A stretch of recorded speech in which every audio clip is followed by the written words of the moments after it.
সালামু আলাইকুম। এই মুহূর্তে রাজনীতির মাঠ তোলপাড়। আমরা দেখছি ক্ষমতাকে কেন্দ্র করে বিএনপি, জামাত ইসলাম, চরমোনাই বা আরও যে রাজনৈতিক দলগুলো আছেন, বৈষম্য বিরোধীরা সহ নানান বাক যুদ্ধ, দলীয় কর্মীদের নানান অ্যাক্টিভিটিস, সকল কিছু মিলিয়ে দেশ এখন একটা অস্থিতিশীল পর্যায়ে আসলে আছে রাজনীতির মাঠে। এর মাঝখানে আজকে বড়সড় একটা অ্যাকশন করে ফেলছেন ডক্টর মোহাম্মদ ইউনূসের সরকার। ইতিমধ্যে অনেকেই বিষয়টা নিয়ে জানছেন এবং আগামী দিনের জন্য আরও একটা এক্সাম্পল ক্রিয়েট করেছেন।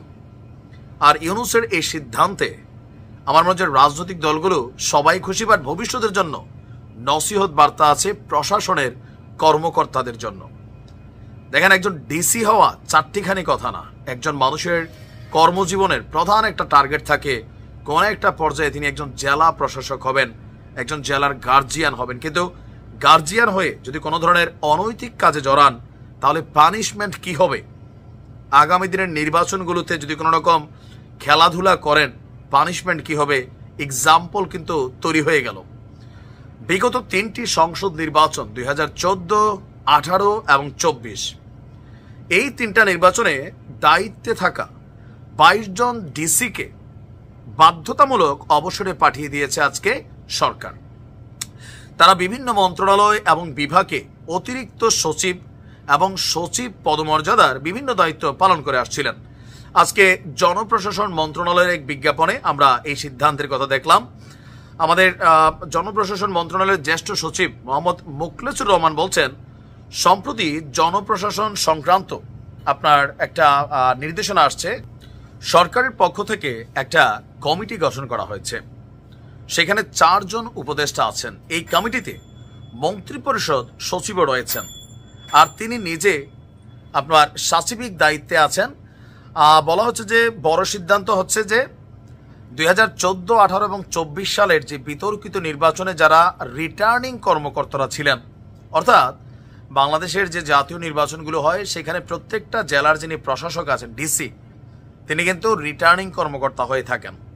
আর সেই রিটার্নিং কর্মকর্তারা নেতিবাচক ভূমিকা রেখেছিল, এটা অস্বীকার করার সুযোগ নেই, কারণ বিশাল কিন্তু একটা ম্যানুপুলেট হয়েছিল। তো এদের মধ্যে ইতিমধ্যে 43 জনকে ওএসডি করা হয়েছে, 43 জন ওএসডি। আর যাদের চাকরির বয়স 25 বছরের কম আর যাদের চাকরির বয়স 25 বছরের বেশি, তাদেরকে বাধ্যতামূলক অবসরে পাঠিয়ে দিয়েছে সরকার। আজ এরকম 22 জন সাবেক ডিসিকে বাধ্যতামূলক অবসর দেওয়ার আদেশ জারি করা হয়েছে। বলা হচ্ছে যে যাদের বয়স 25 বছরের কম, তো তাদের বিরুদ্ধে দুদক সহ আরও বিভিন্ন অ্যাক্টিভিটিজও সামনে আসতে যাচ্ছে। সাবেক ডিসিদের বাইরেও অন্যান্য কর্মকর্তাদের বিষয়েও আপনার যাদের নামে দুর্নীতির অভিযোগ আছে অথবা আইনের বাইরে গিয়ে অতিরঞ্জিত কর্মকাণ্ড করেছেন, তারাও চাকরি বিধি অনুযায়ী সাজা পাবেন। তো আমরা মোটামুটি যতটুকু বুঝতে পারছি যে আপনার আওয়ামী লীগকে মাঠে রাখতে বা ক্ষমতায় রাখতে সরকারের যে ডিপার্টমেন্টগুলো কাজ করেছে, ইভেন সরকার পতনের পর প্রশাসনের বিভিন্ন গুরুত্বপূর্ণ পদে যারা এখনো অধিষ্ঠ আছেন তাদের তালিকা করা হচ্ছে। ইভেন তাদেরকে বেছে বেছে আউট অফ মার্কেট করে দেওয়া হবে। আর এতে অনেক ডিসিদের মধ্যে ভয়ও কিন্তু ঢুকে গেছে।